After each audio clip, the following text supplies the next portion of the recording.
Welcome to the Hollywood Outsider, an award-winning weekly entertainment podcast. This is just us saying goodbye to 2023. Let's get on with the show.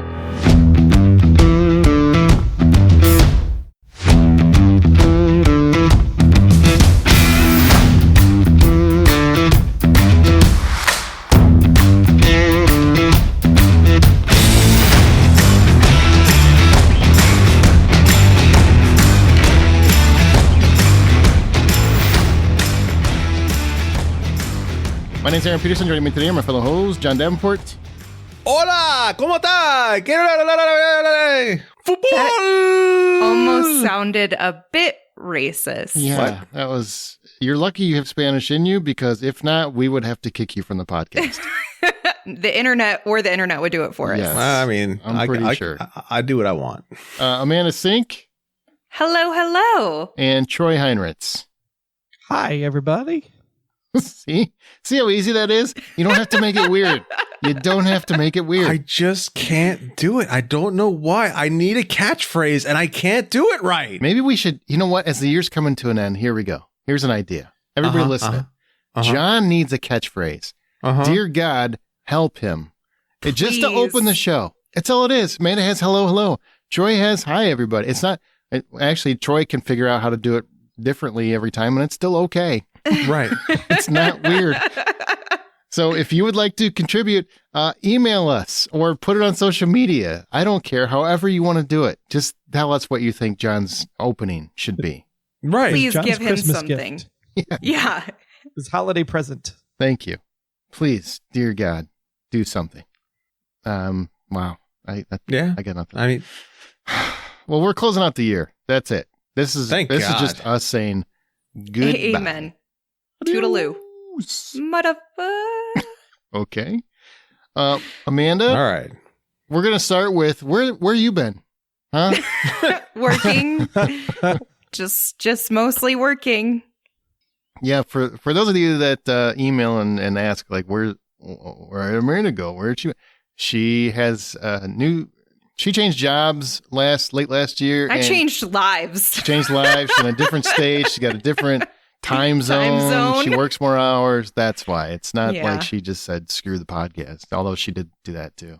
But Which really means in 2024, we need you all to actually give more on Patreon. That's Patreon, because the three of us don't work because we're always here. So Patreon.com/ The Hollywood Outsider. Thanks, Troy. That was a very good plug. I like that. That was really good. It's beautiful. But Great job. give more money. I'll fart in a jar for you. Now you just sound like a homeless person, like asking or something. right.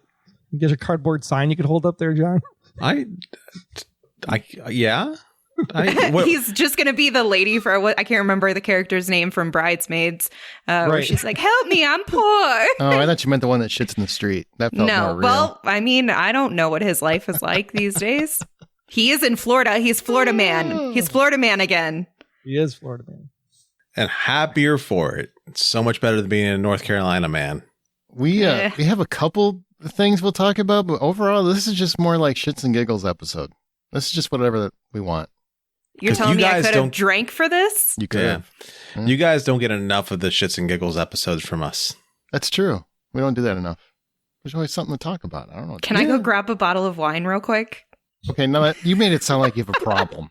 Like, no, I'm just saying I could be having a nice little glass of wine right now. That's not what you said. You said, "Can I grab a bottle?" Yeah. You didn't say grab a glass. Yeah. Well, the bottle is a glass, if you think about it. No, if you think about that's really concerning. And now we're all worried about your mental health. Hey, at least it's You not a bag. probably should be. At least it's not a bag of wine. See, you're true. right. You know what I do? I invested the $16 into this bottle of wine. Right. 16. Do they still have box wine? They still have Yes. that? Sure do. Yeah. Yes, they do. They have taps on them, Aaron. You just open it up and... That's the saddest thing. And that's worse than Mad Dog. I kind of want one. And I grew up It's on probably Mad Dog. terrible wine, but I kind of want one. It's I actually- mean, there's some okay. box wine at Costco that is not bad. Yeah. Okay. I don't drink wine at all, so I don't know. I don't either, but I've had it. I was sober for like 2 years. I started drinking this year. That'll tell you how my year's been. Oh, I was not at all. No, I haven't even tried. Stopping or starting? Either one. Either I don't one. have to try to be sober. I just am. I feel like also when I said that I was sober for 2 years, now it actually does sound like I have a problem. It was I just don't drink very often until this year. This year has stressed me out. Be honest with you, everything you've said thus far sounds like you have a drinking problem. I know. You're right. It's spiraling out of control at the moment. Yeah. And we're okay. We're here for you. We're here for you. I will take any alcohol you don't need. Just go ahead and ship it over here and I'll take it. I mean, you are in Colorado. You can go get an edible. I know. I am aware. It also costs a lot more than a box wine. Truly. Definitely more than the $16 of my bottled wine. And how much is an edible? Yeah, definitely. How much is an edible? We're not talking about drug use here on the Google podcast. It. Sorry. What? No, we're not doing that. I don't know. I'm sure I would rough guess without any real understanding. Can you buy a single edible? But I would say maybe like $15. I don't know. Somebody tell me if I'm right or wrong. If talking about or buying drugs is illegal in your state, please turn this podcast off right now. Right. Is that like for a single gummy or is that? Dude, I don't know. All right. I don't know. I don't buy edibles, so I'm just fascinated. Yeah. I mean, for that. But guess what? You're very interested. So if you come visit, I'll find a place and show you or something. Well, no, you seem interested. I don't want to partake. Bullshit. I don't want to. You can't get this deep into it when we've all said move on from it, and you still bring it up. We're just moving past it. John just wants to learn about the commerce of it all. He doesn't want to actually partake. Sure. Yeah, no, yeah. That's what every drug dealer named Joe I ever met said. That's right. Hey, I have never once partaken. I have no interest in partaking. I just then, dear God, let us move on from it. No, we're stuck here now. What's really funny is that we were supposed to have a random discussion point for this, and here we are talking about edibles. Here we are. You know, here's John. Nobody else is talking about it but John. He's all How on much his more own. random do you want? We talk about holiday edibles, chocolate covered Oreo cookies, peppermint bar. Thank you for Troy. Edible right there. There you go. Chocolate covered Oreo sounds good. A turtle. I love turtles. And chocolate. I don't like turtles, pretzels. but could you imagine a white chocolate covered Oreo? That sounds amazing. A white chocolate mint Oreo. I'm not a mint. There you or go. a dark chocolate or a milk chocolate. It doesn't matter. It's an Oreo. Any chocolate. And any chocolate. I've got a friend. Well, we all have a friend. Scott Clark, friend of the show. His wife. I don't. Okay, you do too. Well, you know Scott Clark and his wife. Yeah. Anyway, his wife every year does like a candy fundraiser, which is very cool. She makes a ton of candy and sells it, and then basically all the proceeds go to charities, and you can pick one of two charities, which is very, very nice that that she does all of this. It's very, very sweet. But I'll be perfectly honest. Scott's way into heaven. Yeah, he's not getting there on his own, so he needs a lot of help. That's for sure. But I have to be perfectly honest. Like, I always do it for the candy. I'm not doing it for the charity ever. I just have that addiction. I like sweets more than I like helping people, I think. Mm-hmm. Yeah, that's fair. Just a convenient plus that I help people. And they're really good. Yeah. Those are some good treats. Reflection. So good. Yeah, whenever somebody sits there and says, hey, do you want to take this home with you? And it's like a sweet or a candy or something like that. I'm like, no, I don't. Well, why not? Because I will eat it. Yeah, I just say yes in those situations. I don't. Yeah. But I also coincidentally just had to buy a new belt this weekend. So obviously I should start saying no more. All I got in my house is just my meals and some nuts for a snack and like a protein bar. That is depressing. Yeah, it sounds like your life sucks. That's what it sounds No, like. my life is pretty great. I just can't trust myself with snacks.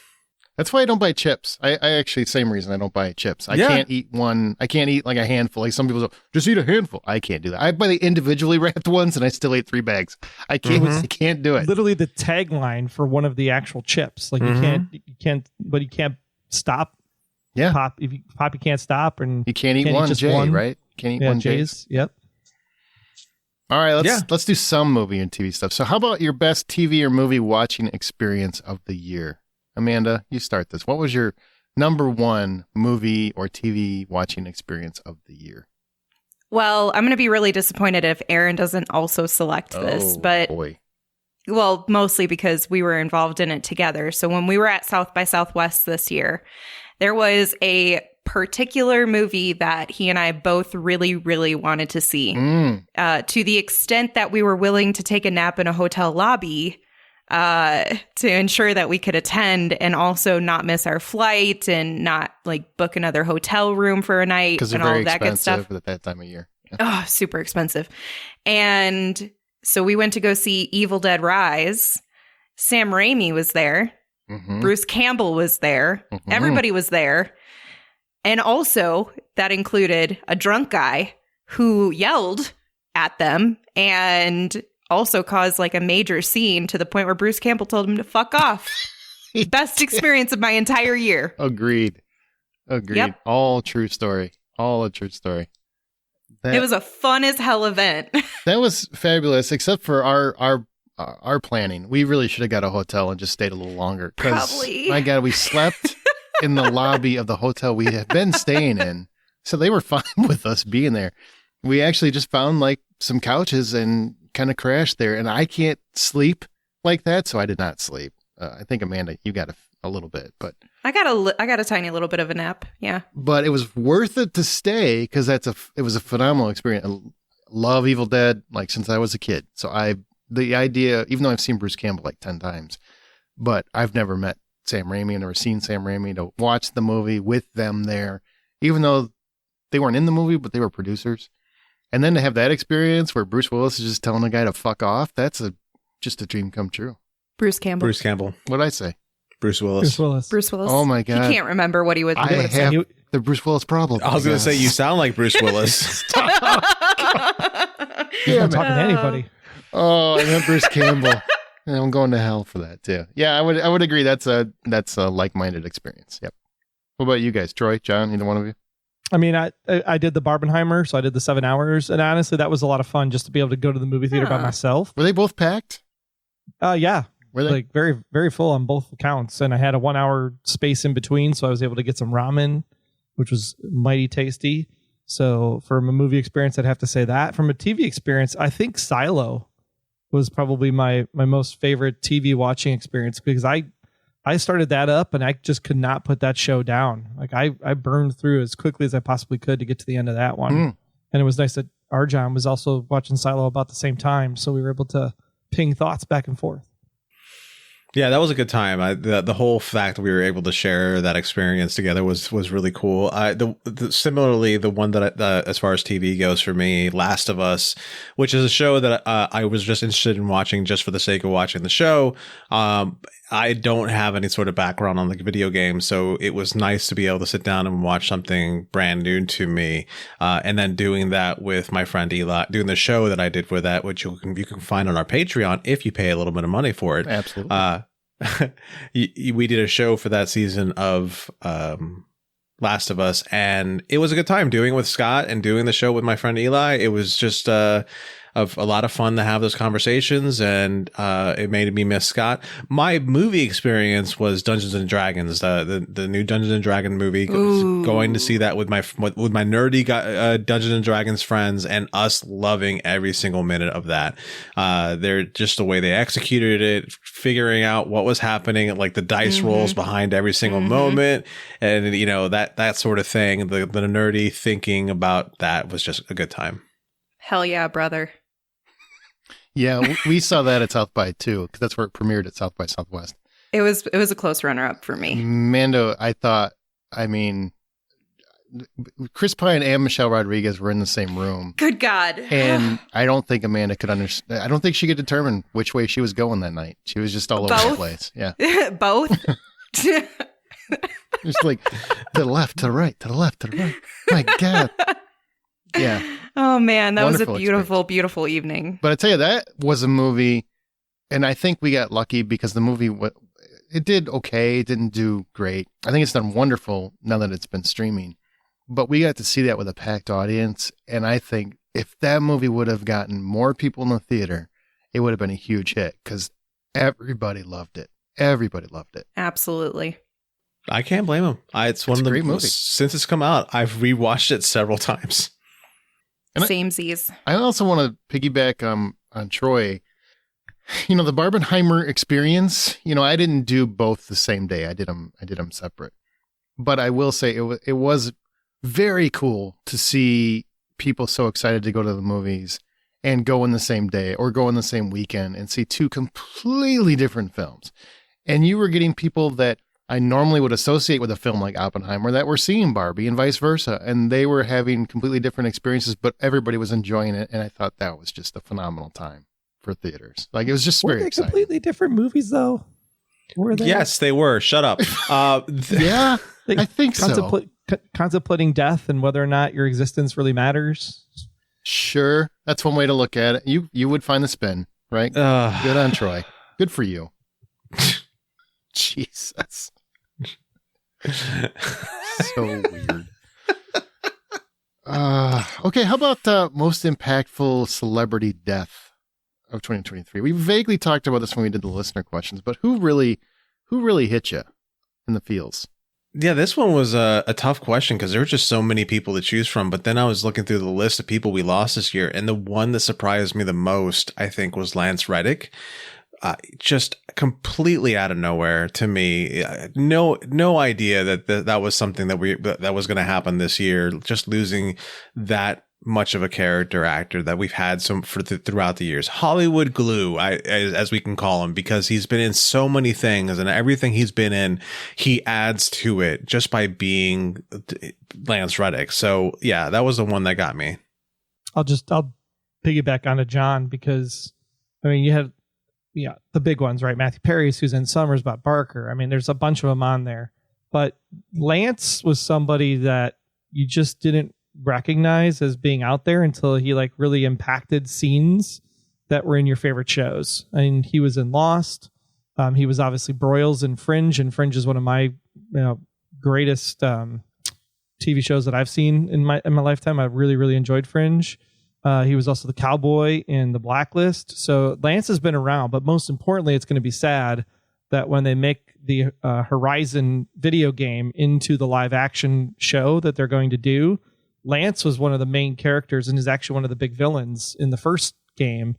And to not have Lance be in that role when they do the live action is just going to be weird. I don't even know if they're going to do the show without him. I mean, that's the kind of impact he had in the video game specifically. Mm-hmm. The one that had the biggest impact, like biggest surprise of an impact for me, would be Matthew Perry, because I was never crazy about Friends. I obviously I watched it, but I didn't watch every single episode of the series. I wasn't obsessed with it. I know like the jokes and the general storyline and all of that stuff, but the thing that impacted me the most about his death was after I had read something that he had said in an interview, I think years prior to him passing, where he had said, I know everyone when I pass away is going to talk about Friends and my contribution, to entertainment in that sense and all of that. He's like, but I really want people to focus on all of the good work that I've done from like a nonprofit standpoint and all of the cool things that he did. Mm-hmm. And I thought that was just, that is what shattered my heart, because it was all about Friends. And that's not to take away, he obviously had a significant impact in people's lives because of his character on Friends. But it's just one of those things where it's like nobody was even talking about all of the other amazing things that he did. And I don't know, it really touched me on like a deeper level. The one that I would say I had, would be like a second runner up, if you will, is Angus Cloud from Euphoria, who played Fez. Oh, yeah. It was just so devastating and depressing, somebody who's that young and it's so unexpected, and the manner in which he died, and it's just crushed my heart. He was like 25 years old. Yeah, mine would be Lance Reddick too. And what was funny about and I'm sorry about the Angus, there's a movie called Your Lucky Day, I think is what it's called. Luke Barnett, who's a friend of the show, he's got a big Twitter following, but he's a producer on that. We interviewed him years ago, but I think he's a producer. I think it's called Your Lucky Day, and that's Angus's last movie. Yeah, and great reviews. So I highly recommend you check that out. I still want to see it. I haven't seen it yet. I haven't had the opportunity. But I have one more I want to mention before we. Well, you can wait your goddamn turn. I was going to say before we move on. All right. So Lance Reddick. The reason why it stood out for me, Matthew Perry, hit me by surprise just because he's so young. I totally agree with that. I mean, he wasn't old. Lance Reddick, I thought was way younger than he was. I mean, he was 60 years old. And I'm like, he is? He's a beautiful looking man. Beautiful man. Like, great impressive. shape. Except for the fact he can't move his head very well. And I'm sure there's a reason for that I haven't looked into. I didn't mean it as a joke, but keep laughing. He was an actor that really impressed me because once I heard that he had left this mortal coil, I was gutted. And I didn't realize how many things that guy is in that I love. Bosch, John Wick, and that like Fringe. Like it just goes on and on. There's so many things that he's been in that I've loved that I didn't realize he was such an impact on me. I just didn't. It didn't dawn on me. He's such a great character actor that it really just hit me in the gut. The Wire. How do we forget The Wire? The Wire, yeah. Oh God, The Wire is such a good show too. John, who's the person you wanted to mention? I figure because three of us mentioned Lance Reddick, I wanted to make sure that Ray Stevens was also mentioned because he's somebody else who just completely surprised me, and especially because we got Ahsoka this year, and he was such an integral part of that show. But also the things that he has showed up in, he's another one of these people who showed up in so many things, and he's always added to them.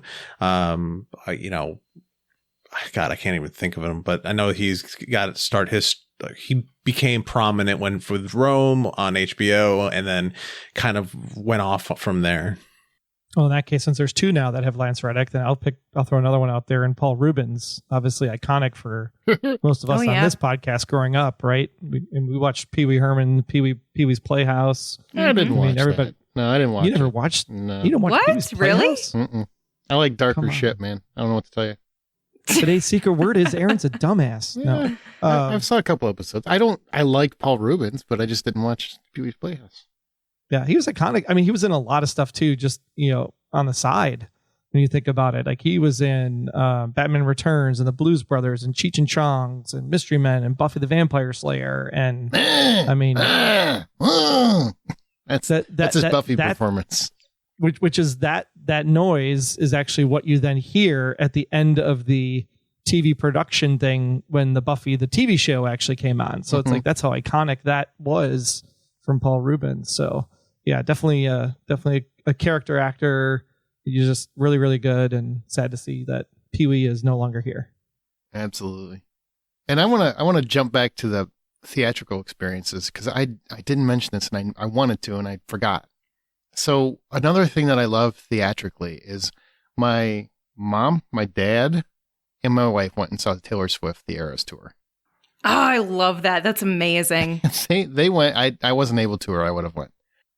All three of them came out raving. Now, my dad does not know Taylor Swift. I think he saw her in a country. She opened for a Tim McGraw or something like years and years and years ago.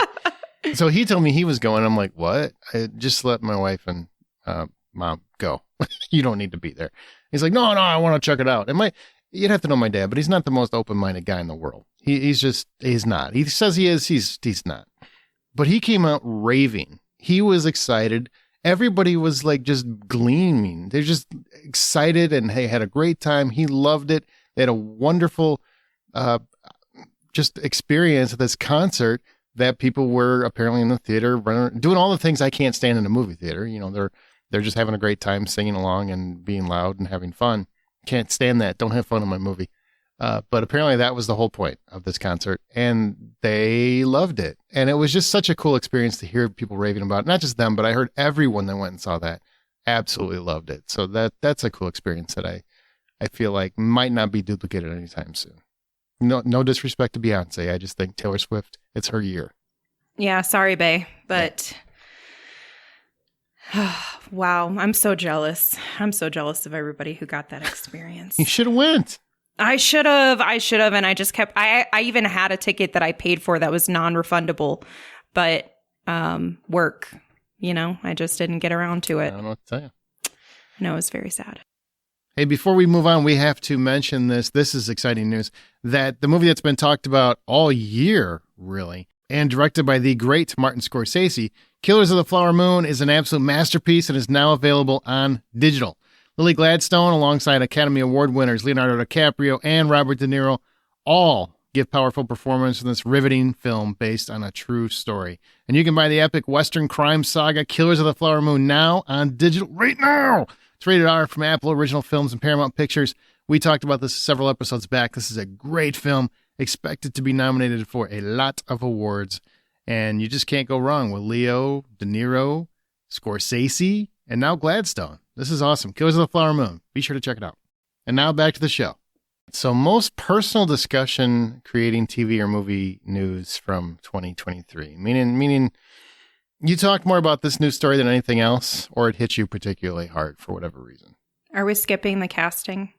You know what? Let's go back to what else is on the format. How about the most exciting casting or announcement of a film or TV series in 2023, Troy? This has to be, because you said announcement. So I will say live action Avatar: The Last Airbender on Netflix, which happened in just the last week or two. That was like the minute you saw the iceberg, the minute you saw Zuko, the minute you saw Appa and Momo, and you're just like, yes, this is the cleansing of the M. Night Shyamalan disaster that we need. It looks fantastic. I really hope that it hits the mark. I know there were some challenges with the original creators and Netflix initially when this was talked about. So I'm crossing fingers because, man, like that story is just so good in the cartoon that a live action version of it would just be freaking fantastic. This is going to be a little bit of a surprise, but mine's going to have to be Kurt and Wyatt Russell in Monarch: Legacy of Monsters. Oh, real surprise. You tied it back into Godzilla. Hey, I'm shocked. Shocked At least I didn't say there was a Godzilla TV show coming, because that would have been predictable. He actually talked about the actors, not the monsters. Right. True. I didn't even say Godzilla. I just said Legacy, Monarch: Legacy of Monsters. So that's what I said. I didn't even go Godzilla or anything like that. Okay. So that's my 2 cents. For me, that Pedro Pascal, who I have such a big crush on, and Chris Hemsworth are in this Crime 101 that Netflix and Amazon are apparently fighting over for the rights for it. Sounds interesting. And also Pedro Pascal. So God, that's all I needed. There's also a rumor he's the cast for Fantastic Four, right? Yeah, Like I'll take everything, all roles, all right? of it. He's going to do Doctor Doom. He's going to do Stretch. The Year of Pedro. Invisible Woman, all of them. Maybe he was confirmed. I think don't it was even remember confirmed, anymore. actually. Yeah, there's so much I can't keep up with. Here's the one that got me, okay? It's weird, but Walton Goggins, one of my favorite character actors. He was confirmed this year for Fallout, the TV series Fallout. I didn't give two shits about Fallout. I don't care about the game. I don't care about the show. I just didn't care. You cast Walton Goggins, now all of a sudden, all I want to see is Fallout. Mm-hmm. And I saw that trailer because the trailer came out. I think it comes out in April, the show. Now I'm all excited about it because I'm like, Walton Goggins is in Fallout. This is going to be a great show. Just because he makes everything, literally everything better. Everything. I would agree. God. Not that everybody on this show would understand fully to the full extent. Yeah, Troy's getting there. Little by little. Yeah, Troy. Little by little. Justified, for reference, for context, for those listening. He's getting there, but he's still really early in Justified's first season, so he hasn't seen the full Which Goggins. sounds like a problem that he needs to address. Which, by the way, I've decided on the film that you need to watch, Troy, due to our bet that you lost. Oh, which, okay. coincidentally, was tied into Taylor Swift. If you didn't know, he thought this movie was going to be way bigger than it was, and I was correct. So the movie I want you to watch, and I'm actually going to do you a solid because I think this will help you. I want you to watch as a person.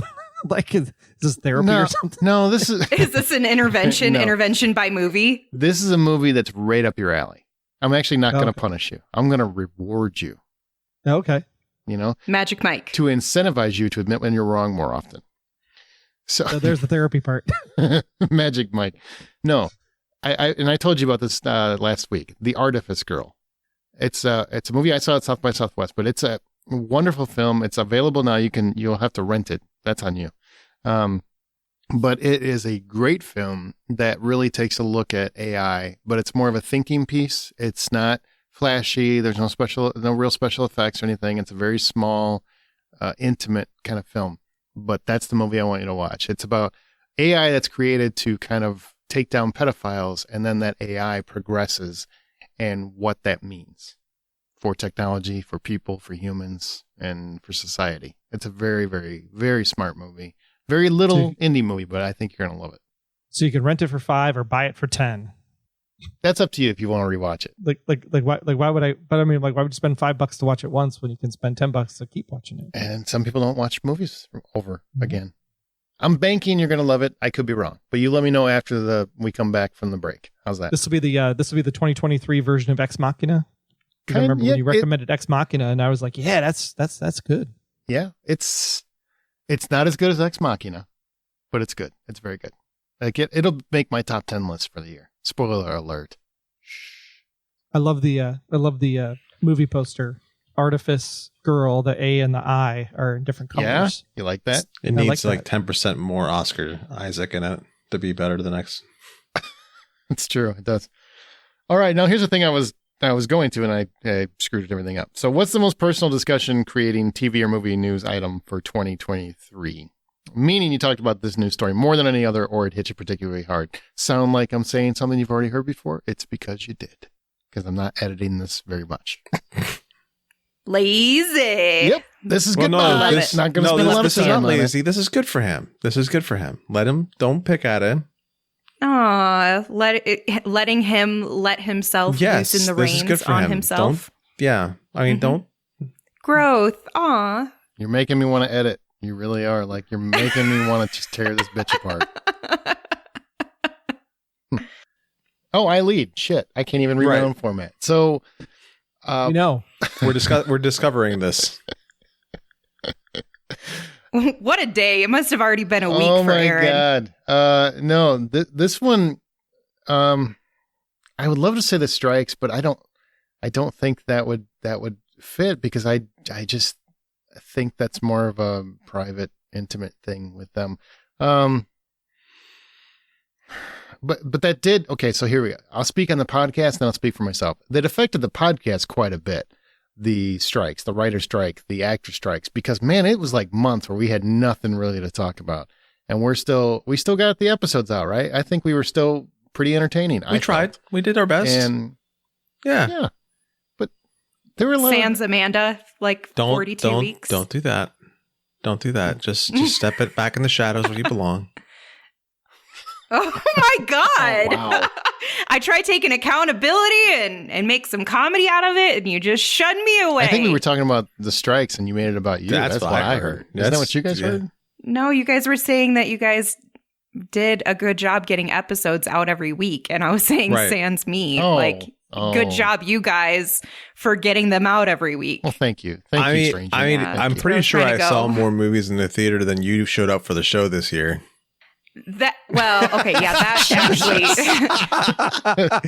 that may or may not be true. I think it would probably be a really close tie. Okay. Oh, wow. Yeah, that was a dig. Wow. Can we count Inspired by a True Story? Because then I would definitely be ahead. That's because it's on weekends. That's the only reason. I know. Yeah. I know.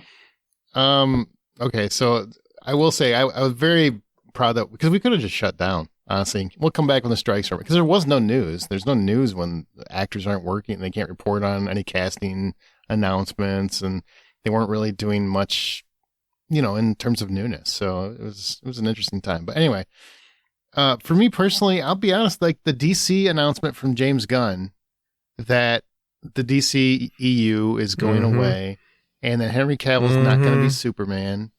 And that basically Gal Gadot probably won't be Wonder Woman, and this will probably be the end of Aquaman. And I love James Gunn. I do. I love him. I think he killed that universe himself. I think those movies would have done exponentially better. Maybe not exponentially, but would have done at least somewhat better. For sure. If people didn't assume that it just didn't matter anymore. And that's the vision he created. He told everybody, these movies don't matter anymore. We're going to move on. We're going to do something new. I'm going to create a whole new world. And then he started like cherry picking what could stay. Peacemaker can stay, but Aquaman's got to go probably. Well, Aquaman was in Peacemaker. That doesn't make any goddamn sense. You know, there's several things. Like that whole thing, I think was handled, as much as I love James Gunn, I think he handled it really piss poor. And it got a little bit egomaniacal in my opinion. And I know we're not supposed to say that because we all love James Gunn, but I feel like his ego got the best of him on that. My opinion. What say you? Anybody have any thoughts on this, or am I? No. This has been the thing that has pissed me off the most this year. I mean, this is one of the reasons why I've been saying for years, like the tribalism between DC and Marvel has been driving me nuts, because you should be able to enjoy both. It should be equally as fun, and you should be able to enjoy different stories, and it doesn't need to be Marvel being shoved down our throat 100% of the time, because look what happens. But for them to come in and decide to just rip everything apart and come up with something different, it just breaks my heart, because I loved the Superman that we had. I loved the Wonder Woman we had. I adored the Batman we had. Finally, it was like the first time in a long time I'm like, that's my Batman. You know, there's just so many things about the DCEU that I was looking forward to seeing how it grew, and I don't think it ever really got a chance, because it was too much studio interference, too much BS about like the smallest amount of voices making the most amount of noise on the internet, too much of just everything that's wrong with the movie making industry. And then you have James Gunn show up and he's like, yeah, we're going to kill it all. That just broke my heart. Yeah, I also don't know how can you even be okay with getting rid of some of the top fundraisers for your business. You know what I mean? Like Gal Gadot as Wonder Woman and Jason Momoa as Aquaman are like fan favorites at this point. I feel like there was a way, if we can, to Aaron's point, if we can retain some of these, why can't we retain them all? Are the ones that are worthwhile. And don't get me wrong. I mean, I feel like some of them weren't being made very good movies. I mean, obviously, yeah, The Flash probably was going to implode anyway. Ezra didn't help that at all with his situation. Henry Cavill, though, I don't think people had a problem with Henry Cavill. They had a problem with the stories that were being told. He could have been reshaped. And then you have an existing fan base, and then you win them over with new stuff. That's exactly. I don't see any problem with that. But I mean, maybe this will be the best way to do it. I don't know. But seeing a guy basically burn it all down, and I don't hear anyone saying I shouldn't have said that yet. And I really don't know how at the end of the year, when all those movies flopped, that were basically sequels to semi-successful movies, if not successful movies, and now they're flopping, how you can't take any accountability for that. I mean, I guess you can't in that situation, because you want to make sure to keep hitting the gas going forward, right? But I think James Gunn had a huge hand to play in burning that whole enterprise down. He might have, but those movies also were not great movies. The second Wonder Woman movie, nowhere near as good as the first one. There was greatness there. It wasn't, and none of it was a casting issue to me. No. Like Gal Gadot, wonderful. Henry Cavill, there were moments, if you go watch Zack Snyder's Justice League, he's great as Superman in that. So don't tell me he can't be a great Superman. Aquaman, Jason Momoa, now granted that one still could possibly, if the movie ends up being a huge hit, but it's not looking like it's going to be, because people think the universe is dead. Why bother? But Jason Momoa is the only person that's ever made Aquaman interesting in its entirety, as far as I'm concerned. Sorry, I didn't mean to cut you off. That's just, I'm passionate about that. Yeah, but even Shazam 2 didn't do as great as Shazam 1 did. True. So, I mean, sure. Absolutely. That's true. But how much of that is because he told people this world is dead, I'm rebuilding it in 2 years. That's a... If you're still a Shazam fan, you're going to see Shazam. If you're a Wonder Woman fan, you're going to see Wonder Woman. Shazam isn't a top tier comic book character. Shazam is like a B-level DC character. But Zachary Levi is a big draw because of everything he does in the entertainment industry. I don't think he is. I don't think Levi's a draw at all. The first Shazam movie was... Well, you just like Levi because you like other stuff he's done. Well, he's done a lot of great stuff. I mean, he was in Mrs. Maisel. He was in Chuck. I mean, Operation Smile stuff that he does, and Nerd Herd stuff that he does. And yeah, I mean, he's a force in entertainment stuff. And I don't know why more people don't know about him, because he was great in the first Shazam. It was awesome. Yeah. The first one was fantastic. Second The one second was Shazam abysmal. was like, It was abysmal. awful. Absolutely. Yeah, awful. they didn't really know what direction they were Terrible. going in. It was just too much. Hey, don't get me wrong. Bad movies don't help either, but the openings were shit too. And I think a lot of that had to do with, you tell the fans that the world isn't there. They don't care about the world. Right. Who else wants to go? I mean, you said personal discussion talked about more than anything would be the Blacklist finale this year, I guess. Sure thing. Because man, like 10 years of work on that podcast just to have it end the way it did. And then just the countless conversations over and over and over about how it ended. And then the countless conversations about the people that still think that they didn't get an answer. It feels like Lost all over again. Jesus. The fact that people, this is literally, is it okay? Is it safe to talk about at this point? I think it should be, right? I mean, the season 10 just dropped on Netflix in the last month or two. Okay, we'll skip ahead 1 minute if you don't want to know what I'm going to say about the ending.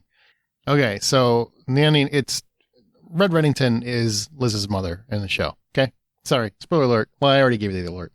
That's the fact. That's the truth. That's exactly what it is. And that was known 2 years ago. Yes, they announced that. They basically showed you on the show. Well, not basically. They showed you on the show 2 years ago. If you didn't want to accept it, that's on you. There's a myriad of reasons that led to that moment. That's who Katerina Rostova always was and became Red Reddington for her own well-being as well as to protect her daughter. Anyway, so the idea that fans wanted them to basically just have James Spader look in the camera and say, "Hey guys, just so you know, I used to be Katerina Rostova, but now I'm Red Reddington, and I had, just basically lay out everything step by step by step." That's what they wanted. It's a ridiculous ask, especially if you look at anything in the modern environment with wokeness and all that other stuff. That was never going to happen. I just can't understand. Now, don't get me wrong. The finale was horrible for a lot of other different reasons. This just wasn't one of them. They gave you the answer. I didn't even track Blacklist every season to season, but I watched the episode where they had the reveal, and it was pretty clear. It was pretty clear. Felt pretty clear. And also the ending of the series, I also watched that. Pretty terrible. Pretty terrible. Did you watch? Just saying. Yeah, it's pretty terrible. I started by having Troy because you refused, having Troy give me the full rundown of the ending of the last episode to determine if I was going to. I didn't want to ruin it for you. You did. You were like, I don't want to. Aaron, I haven't watched the show religiously. I'm asking you because I want to know, and Wikipedia doesn't have the answer yet. And so I went to Troy. Troy gives me all the details. I mean, I got to give Troy props. When you want him to tell you something, boy, does he go in detail. Better get a so pen I get and the paper. whole rundown, Better sit down. right? Yep. So I get the whole rundown. I'm like, okay, now I got to watch this. Now I got to see what the hell you two are so mad about, and the entire internet is mad about, and let me watch it. And I was like, wow, that's rude. I wouldn't say we were mad about it. I was mad about it. I still am. We were frustrated because there are things. Same thing. There were things that had to happen that didn't happen. Mainly the wrestler and Red relationship that needed more. Mainly the writing needed more. Mm-hmm. Well, that was the whole last 2 Yeah. seasons. Yeah, wasn't that good. Wasn't that good? It's like we like to say, the Blacklist ended with season 8, and then the Blacklist Red's Revenge was season 9 and 10. It was like a whole other spin-off show, like Bosch Legacy. Which Bosch Legacy though is still good. So thank God. Thank God we got that. My piece of news was around the general theme of lady power.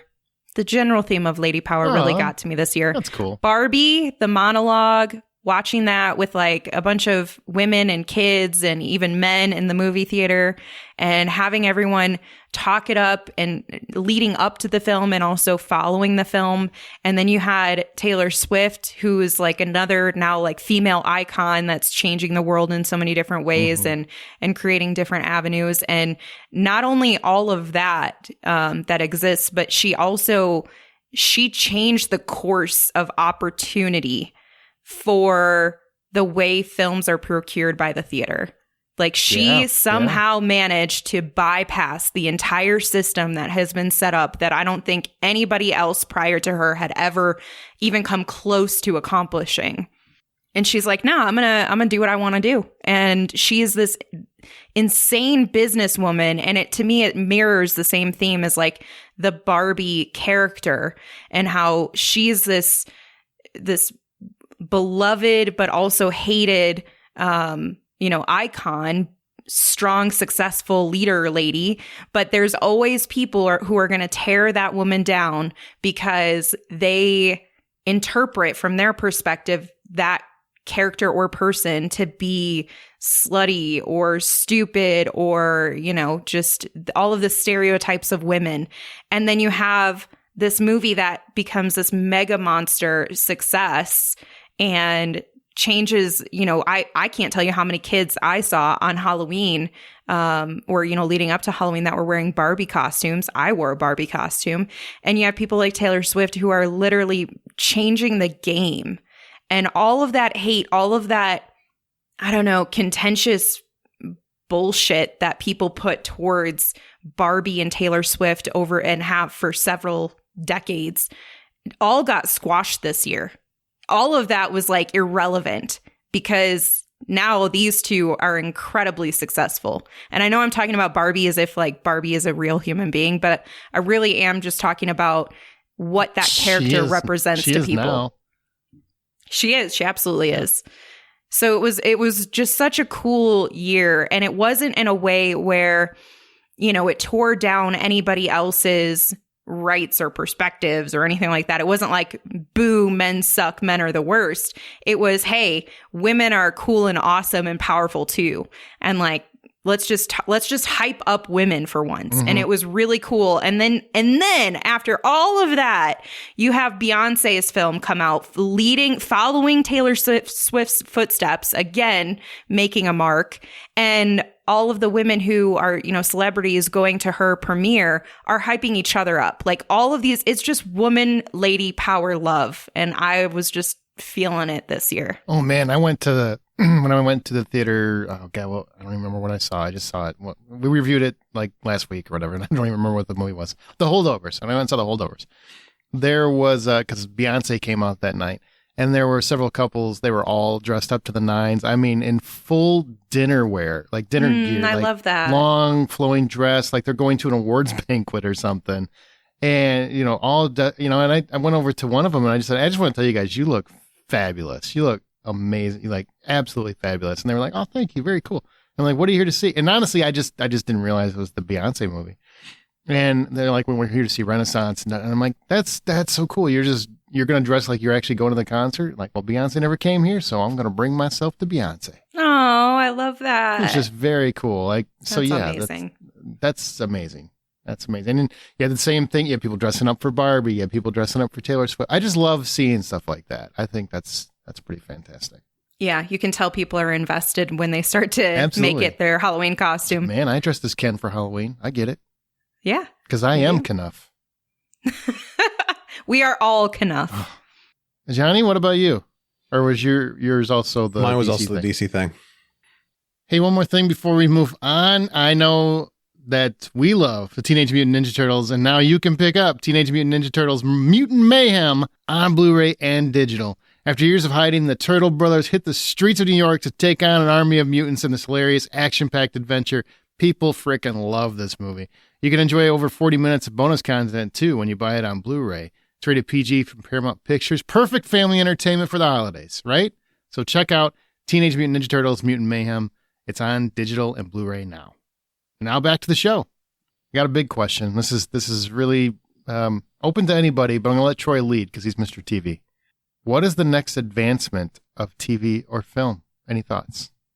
I mean, I feel like it's kind of already here with this latest TCL TV that came out that was IMAX certified.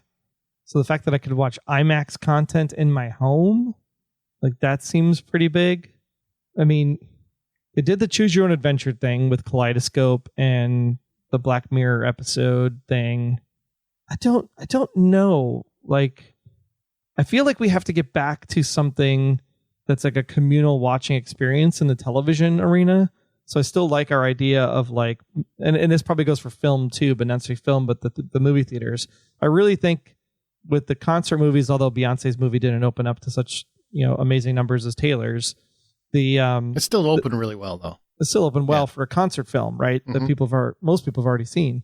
The thing of exhibiting different things in the theater, like probably about the time you hear this, The Abyss 4K special edition, which to me is a great film. I mean, I don't need the extra pieces, but the extra pieces do help the movie in some way. But that's coming back to the theater. Like, there's people who have never seen The Abyss, so to be able to see The Abyss in a theater, I think that's great. Just don't talk to Ed Harris about it. And yeah, he hated that experience, right? He hated the experience. Yeah, I think like stuff like that, like we talked about, I think previously, right? Football in the movie theater, the Final Four in the movie theater, like that. We need to do more communal live events in the theater. And I think that will help TV, because then you're going to change the model for how TV makes money if you do that. Yeah, I would watch the Oscars in the theater. I mean, stuff for like sure. that. I think that'd be an amazing evening. Like, y'all dress up and go to John's fancy place and go to the bar and get some food and have people, like, that's where the wait staff at a movie theater, like that would come in well for something like the Oscars or a football game.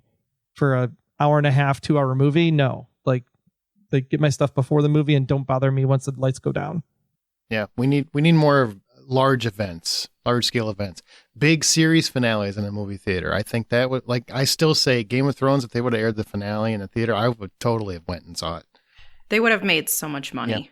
Yeah. I don't remember what the exact numbers were, but the Macy's Day Thanksgiving Parade was like 1980s, 90s ratings. Like, it was huge, like almost Super Bowl level for the amount of people that watched the Macy's Day Thanksgiving Parade live. Not even. Do you think people would pay for that though? But or you could broadcast it and just make money off the snacks too, I guess. Yeah, you can definitely do something like that where you're making money off of just the concessions, and especially in a place like Center Bistro where you have a wait staff, which would be great for the wait staff, really, because they have in a day in which they would have little to no tickets running, they can be running a bunch of tickets throughout the day when it comes to, I need more beer, I need more jujubes.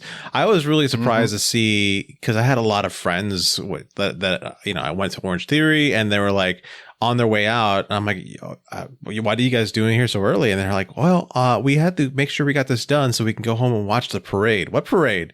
The Macy's Day Parade. That's still a thing? So interesting. I didn't watch it, so I didn't. And then you could do different experiences. I think the NFL has tried this year with layering on the Toy Story over the football players, or even the Nickelodeon Splash Zone, Slime Zone. A different showing where kids can go and watch a different version of it, kind of thing. Yeah.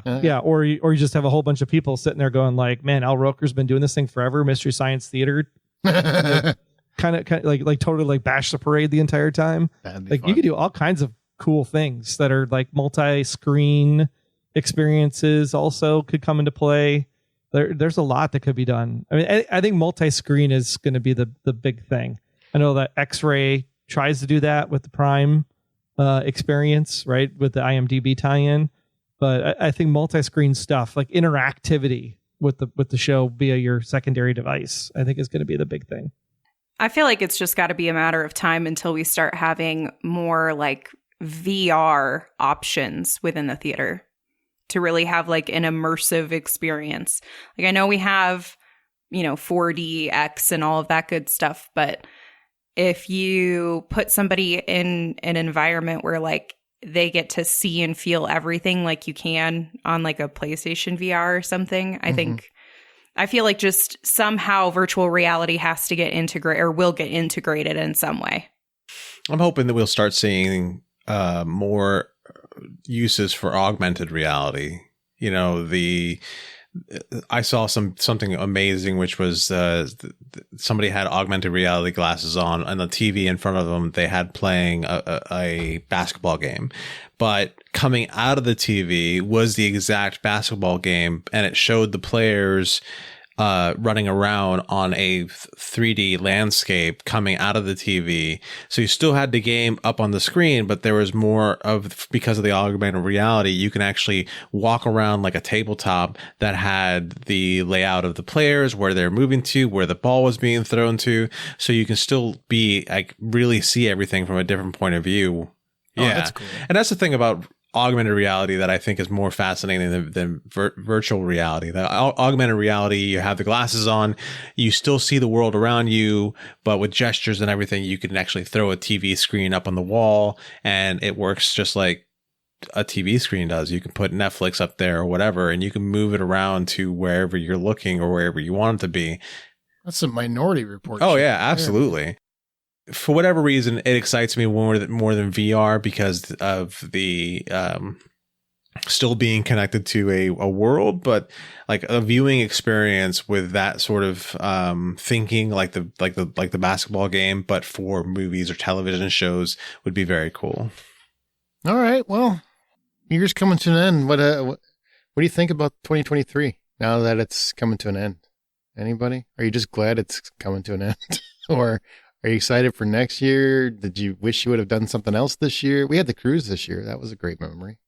The cruise was amazing. I will have to say that 2023 for me is probably the bright light in a few years of darkness. And it's been a really good year of growth, a really good year of reconnecting with myself, and a really good year of discovering parts of myself that I had either cut off or misplaced or whatever you want to terminology you want to use, compartmentalized right out of myself, that I've been able to reconnect and redevelop myself into somebody that I am proud of and I enjoy, and I can get to the point where I'm getting back into going to the theaters by myself again. I'm getting back into watching more things that I enjoy.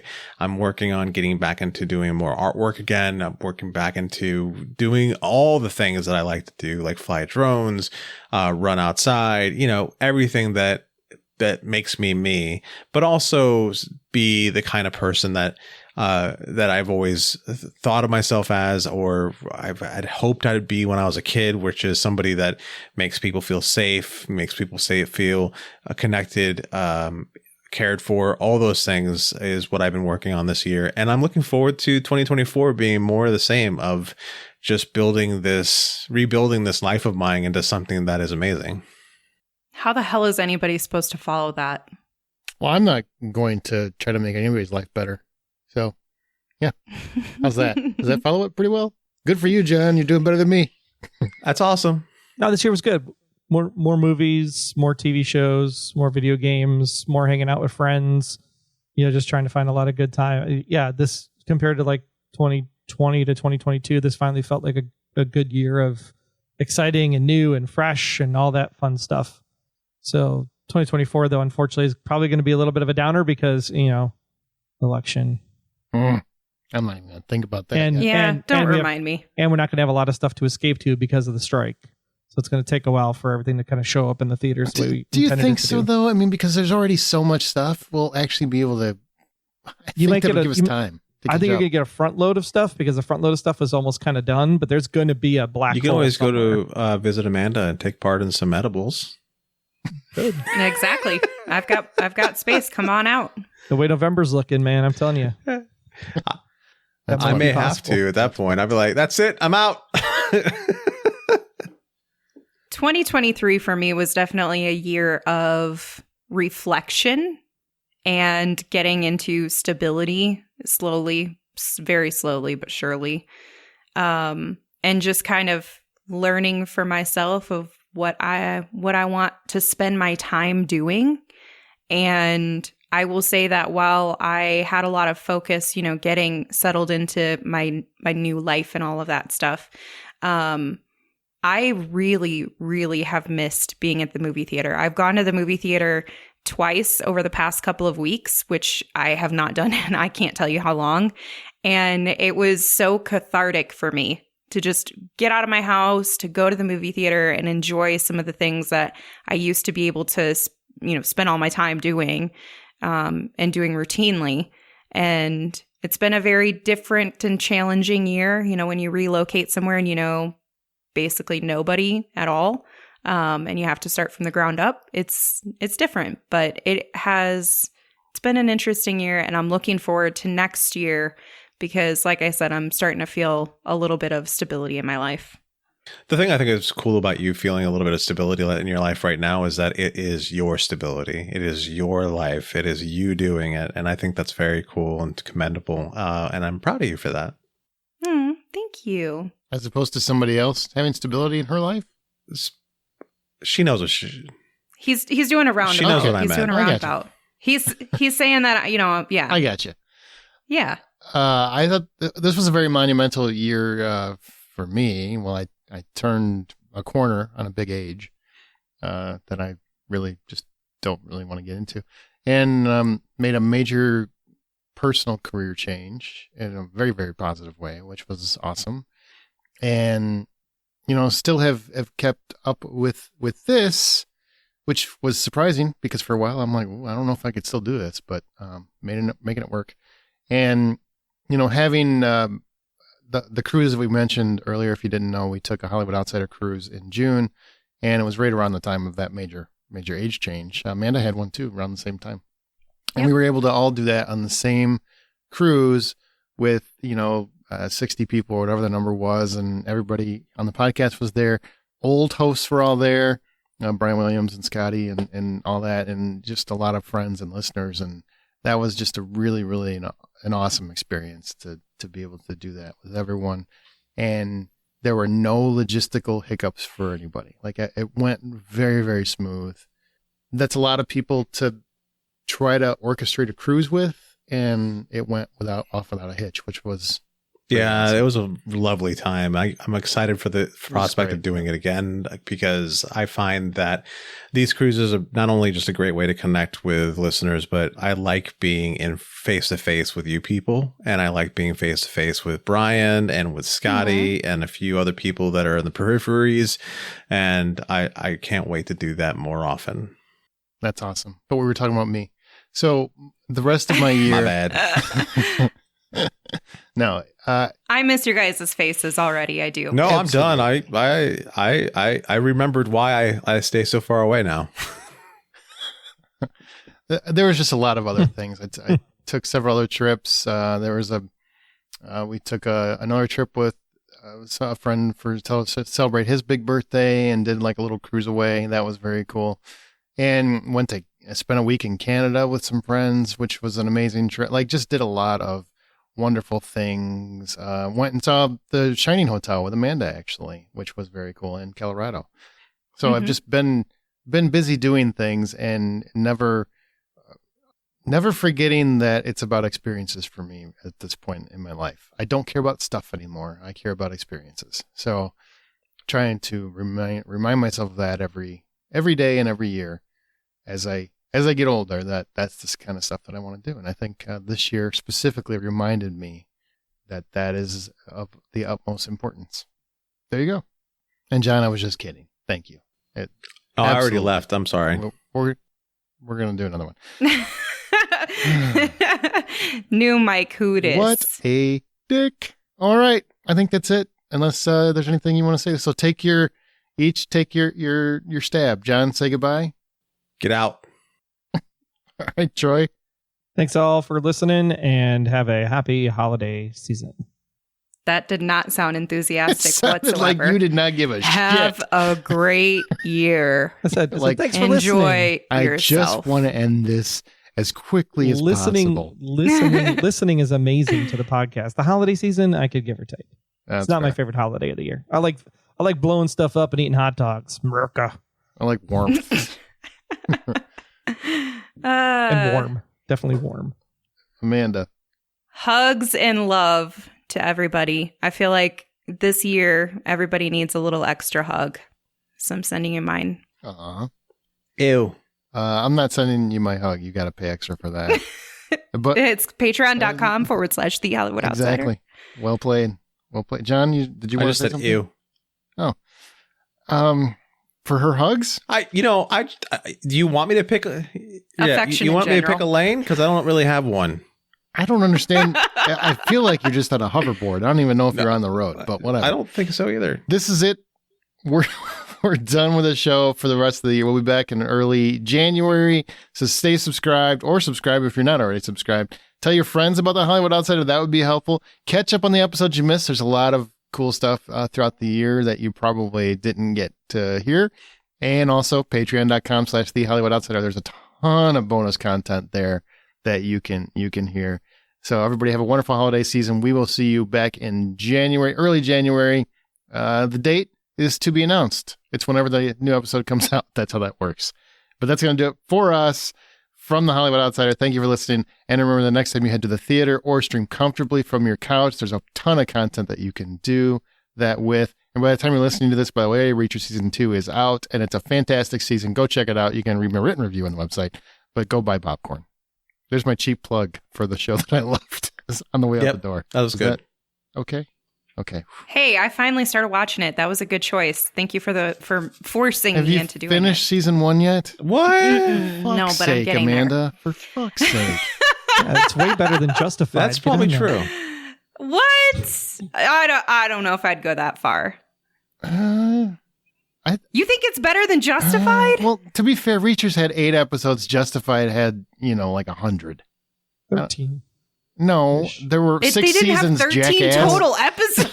I was just comparing. He's lied to us. I was just comparing the first season to the first season. Mm-hmm. Justified has one of the best endings of series television, though. So we got to see how Reacher ends to really fairly compare it. And I don't want that to happen for like 6 more years, at least. Feels wild to me. That's all I know. Okay, fair enough. Bye, everybody. Bye. Ta-ta. You're waving. Why are you waving? Why are you waving People when this is can't see audio? you. For Christ's sake, what is happening? You were waving? He also said I something said ta-ta. though. You can wave after you had response. waved for like 20 seconds. You were just standing there waving now, like Barbie. Now you're just coming at me. What's going on here? This is why we had to end the show for the year. This is why. That's exactly why. This is why I haven't been on. 'Cause of the fighting. No, I'm just kidding.